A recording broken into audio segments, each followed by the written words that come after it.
It is February 6th, 2026. And if you've been following tennis at all recently, or, I mean, honestly, if you've even just glanced at the sports headlines, you know we are in a very strange, a very volatile moment. It really is a state of suspended animation. Right. The sport is trying so hard to turn the page, new stars, new styles, but the old protagonist just refuses to leave the stage. Well, that's it. You have these young guns who are fully armed, they're winning majors, they're firing on all cylinders, and then you have the veteran, Novak Djokovic, still occupying the throne, still guarding that gate, even if his grip is starting to cost him a serious physical price. It's a standoff, and that's really the mission for our deep dive today. We don't just want to look at the scores or who lifted which trophy. We want to understand the mechanics of this standoff. We want to know how it's still happening. And we've got a fascinating way to do it. We really do. We've got this great mix of sources. On one hand, a fresh report from the Times of India from just last week, January 31st, 2026.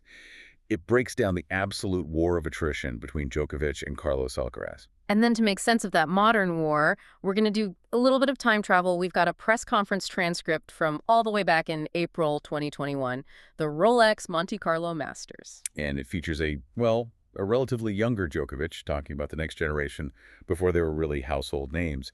And reading it now, in 2026, it honestly feels a bit like reading a prophecy. It's a study in longevity versus youthful evolution. That's how I see it. It is almost spooky how he scattered the future. He basically laid out the blueprint for his own biggest challengers. So we're going to connect those dots. How did Djokovic see this coming?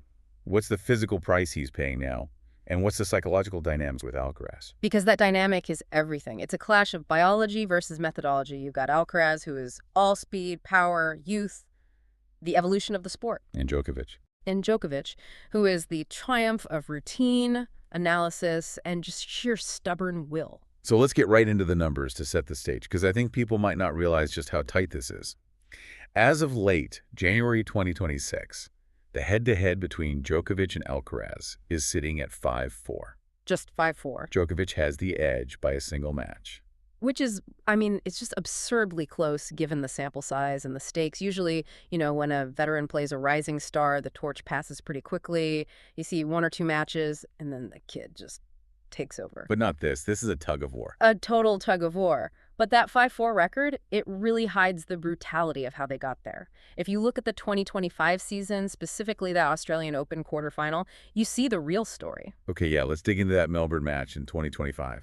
This was their first meeting at the Aussie Open. The report calls it an unforgettable battle, but that feels like a massive understatement. It was more like a survival horror movie. Totally. Djokovic drops the first set. He's in trouble immediately against Alcaraz. But then, something happens physically. He tears a thigh muscle. The report is explicit about this. It wasn't a cramp. It wasn't a tweak. It wasn't just fatigue. A torn thigh muscle.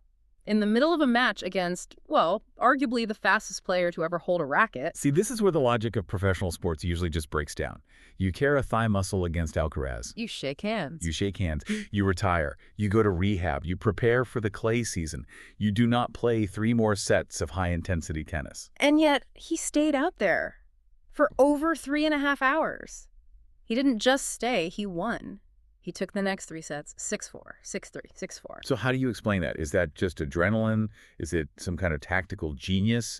Because physically, biomechanically, that shouldn't be possible. How do you cover the court against Alcaraz with a torn thigh? It's compartmentalization. It has to be. It's a total mental override. Djokovic himself called it one of the most epic matches I have played on this court. When he's in that arena, especially Rod Laver, which is basically his living room at this point, he seems capable of just decoupling his mind from the pain signals his body is sending. He knew the stakes. He knew that losing to Alcaraz there changes the narrative forever. So he emptied the tank. He just decided the pain was a problem for future Novak. There's no such thing as a free lunch, right? Yeah. The bill eventually comes due. Future Novak had to pay it. Oh, he certainly did. And this is the part of the 2026 landscape we have to acknowledge.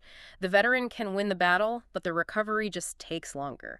The report notes that he was so concerned about the injury that he eventually had to retire in the semifinals against Zverev. After 1 set. He played 1 set and had to stop. Yes. That's just tragic in a way. So he basically sacrificed his entire Australian Open run, a tournament he completely owns, just to make sure he beat Alcaraz in the quarters. It was a Pyrrhic victory. He held the line against the rival, but he lost the chance at the trophy. And then you look at Alcaraz's trajectory in contrast. This is the difference youth makes. Alcaraz loses that match, he takes the hit, but he bounces back. The sources mention he went on to win the U.S. Open later that year, and he beat Djokovic in the semis along the way. And that was his 6th major title. So Alcaraz absorbs the loss, heals up, and dominates the later part of the calendar. Djokovic wins the specific head-to-head battle, but breaks his body doing it. That is the defining dynamic of this era. It's the cost of doing business when you're fighting time. Djokovic has to spend more currency, physical currency, to get the same result. I want to pivot to that methodology you mentioned earlier. Yeah. Because if Djokovic's body is becoming a liability and that thigh injury is proof, his mind is clearly what's keeping that Fab Four record alive. And this 2021 transcript from Monte Carlo, it gives us such a window into that mind. It really does. It's like opening a time capsule and finding a schematic for the present day. So let's set the scene. It's April 2021. Djokovic has just beaten Jannik Sinner in Monte Carlo. Now today, in 2026, Sinner is a giant of the game, a major champion. But back then, he was just 19 years old, a prospect, a talent. And a reporter asked Djokovic to compare himself at 19 to Sinner at 19. And usually, when athletes get this question, they give a generic answer. Oh, he hits the ball hard, he's got a great future, he's a nice kid. Right. Djokovic doesn't do that. He refuses the direct comparison to himself. He says, I don't like to compare myself. But then he pivots and just dissects Sinner's game with this incredible precision. And notice what he focuses on. It's not Sinner's power. It's not his forehand speed. No, he talks about his professionalism. That's the word that just jumped out at me. Dedication to everyday routines. That's the exact phrase he used. He said Sinner was more mature for his age, specifically because of that dedication. It's just fascinating that that is what caught Djokovic's eye. Not the highlight reel shots, but the boring stuff, the routine. Because Djokovic knows that the routine is the only thing that sustains a career. He noted in that interview that a lot of young guys have a good week, they play a great tournament, but then they fade. They lack consistency. And he saw that Sinner had the mindset to be consistent. He was basically scouting the traits that would make Sinner a threat 5 years later. He recognized a fellow creature of habit. Exactly. He also made a tactical observation that I thought was spot on. He said he's got a good tempo, and from the baseline, he makes the other guy feel he's got to run a lot. That is literally the Sinner scouting report in 2026. He suffocates you with pace and rhythm. It shows that Djokovic isn't just playing matches. He's constantly gathering data. He's building a database in his head. And there's another moment in that same press conference where he's asked about Dan Evans. Now, remember, at this point in 2021, he hadn't played Evans yet. Never met on court. But he basically had a full dossier on him. He really did. He breaks down Evans' slice, his movement, his court IQ. He called him a very smart player. He specifically mentioned that even though people think clay doesn't suit Evans, his variety makes him dangerous. He's analyzing the surface, the player's reputation, and the reality of their game all at once. And then he says, and this is the kicker, I'm going to have to use a little bit more analysis of his game prior to tomorrow's match. That's the secret sauce. That is the secret sauce. You have a guy who is arguably the greatest of all time, sitting there in 2021, and he is telling you he is going to spend his evening doing video analysis on Dan Evans' backhand slice. He never coasts. That level of preparation is the only reason he can still compete with Alcaraz on one leg in 2025. He compensates for the physical decline with intellectual surplus. Well said. It's the difference between being a great athlete and being a grandmaster. An athlete relies on the body. The grandmaster relies on preparation. But let's bring it back to Alcaraz, because all that preparation, all that analysis, sometimes it still isn't enough. There is this emotional arc to the rivalry that is just really heavy. The sources highlight two moments that are basically the emotional poles of this whole relationship. The lowest low and the highest high. If you want to understand the Djokovic-Alcaraz era, you have to understand these 2 days. And the low has to be Wimbledon 2023. Without a doubt. That was the earthquake. That was the moment the ground shifted under the entire sport. Alcaraz beats Djokovic in a 5-set epic on center court. And we have to remind people of the context there. Djokovic had not lost a match on center court in 10 years, a decade. It was the ultimate fortress in tennis. You walked out there against Djokovic, and you were already down a set just because of the aura. And this kid, Alcaraz, he stormed it. And Alcaraz understood the symbolism of it. He wasn't naive. He said something really profound after that match. He said, beating Novak at his best in this stage, making history, it's great for the new generation. Making them think that they're capable to do it. That was the quote that stuck with me. Exactly. He wasn't just winning a trophy, he was shattering a myth. He was showing the rest of the locker room, Sinner, Rune, all those guys, that the fortress could be taken. It was a transfer of belief. He was the icebreaker ship crashing through the frozen ocean so everyone else could follow. That's a great way to put it. So that's the low for Djokovic. Yeah. The crack in the armor, the moment he looked, mortal. But then we fast forward to Paris 2024, the Olympics. This is the redemption arc. And the context is so crucial. Djokovic had withdrawn from the French Open earlier that year with a knee injury, so his body is already betraying him. He's coming back to Roland Garros, the scene of the injury, to play the Olympics. And who does he face in the final? Alcaraz, the guy who broke the streak. And he wins gold in 2 tie-breaks, 7-6, 7-6, the one thing he had never won. He called it his biggest sporting success, which is saying something for a guy with, 24-plus majors? It's incredible, but here's the insight that really jumped out at me from the report. He actually credited the Wimbledon loss for the Olympic win. Wait, unpack that. How does losing a Wimbledon final, probably the most painful loss of his recent career, help him win the Olympics? It's reverse psychology, or maybe it's just radical acceptance. He said, and I'm quoting here, "In a way, losing heavily to Alcaraz at Wimbledon probably worked in my favor, as I knew I couldn't play any worse than that." Wow. So the Wimbledon loss, it liberated him. It took the fear away. I mean, think about it. He had already faced the worst-case scenario, losing his fortress to the young kid. It happened. The sky didn't fall. He survived. So when he got to Paris, playing for his country, playing for the one title he'd never won, he didn't play with the fear of losing. He'd already lost. He played with freedom? He played with total freedom. I can't play worse than that. It's such a simple thought, but it completely reframes the pressure. It turns the pressure into fuel. And remember, completing that Golden Slam, all 4 majors plus Olympic gold, was the final piece of the puzzle for his legacy.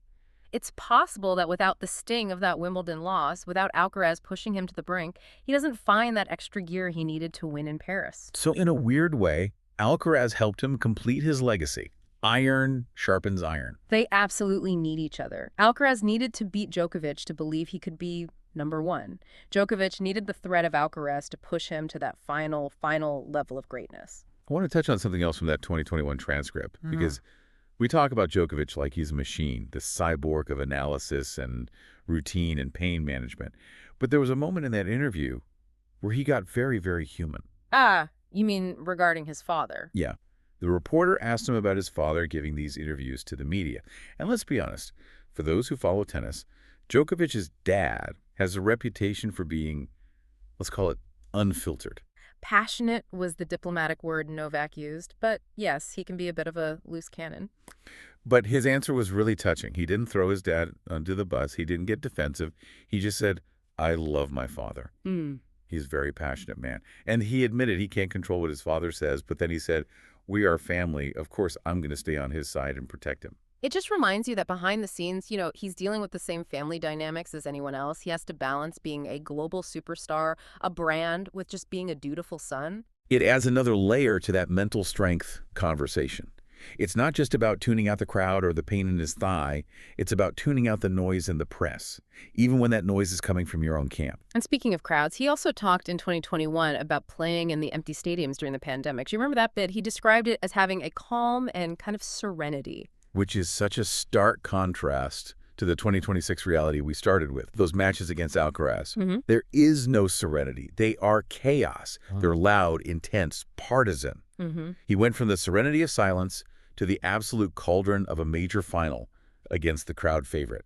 And he had to adapt to both environments. It just goes back to that adaptability, whether it's silence, noise, injury, or a new rival. He adjusts his internal settings. He finds a way to be comfortable in the uncomfortable. Yeah. But every rivalry has an origin point.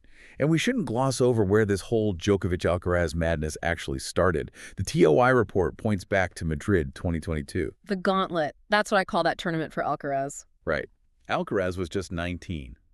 In the quarterfinals, he beats Rafael Nadal. Which, on clay in Spain, is basically the hardest task in all of sports. And then the very next day, he faces world number 1 Djokovic in the semis.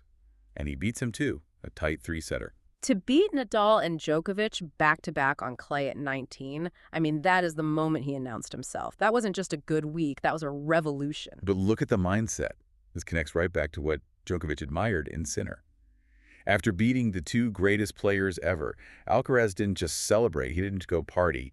He looked at the rankings. He said, there are 8 players ahead of me before I can become the best player in the world. He was doing the math. He was ranked ninth at the time. Exactly. He wasn't satisfied with the upset. He wanted the top spot. He had that consistency mindset that Djokovic talked about. He wasn't looking for a moment. He was looking for a ranking. And he didn't have to wait very long. No. 4 months later, he wins the U.S. Open and becomes the youngest world #1 in history. So if you really look at it, Alcaraz is the perfect foil because he shares Djokovic's software. He has the flair and the fire, maybe, but he has the math of Djokovic. He understands the steps required to get to the top. So bringing this all together, we are sitting here in early 2026. Djokovic is still winning matches on one leg. Alcaraz is racking up majors. What is the big takeaway for you when you look at these two documents side by side? It's that we're watching a unique experiment in longevity. Djokovic identified the tools of the next generation, that professionalism, routine, consistency, all the way back in 2021. He saw it in Sinner. He saw it in the math Alcaraz was doing. And instead of just passing the torch, he decided to perfect those same tools himself. He became more professional, more analytical, more committed to routines. He basically decided to out-discipline the younger generation. He saw what they were bringing to the table and said, I could do that better, even at 38. Exactly. But that 2025 torn muscle warns us that biology is, in the end, undefeated. The mind is willing to override the body. We saw that in Melbourne. But for how much longer? The cost is getting higher every single year. And that's the question I want to leave everyone with. We marvel at Djokovic winning on one leg. We call it heroic. But is there a point where this mastery of routine hits a hard wall of physical reality? Or has Novak Djokovic actually figured out a way to hack the system using sheer preparation and will to pause the aging process just long enough to win one last war? The rest of this 2026 season is going to give us the answer, and Yeah. frankly, I would not bet against him. And we will be watching every single serve. Thanks for diving in with us.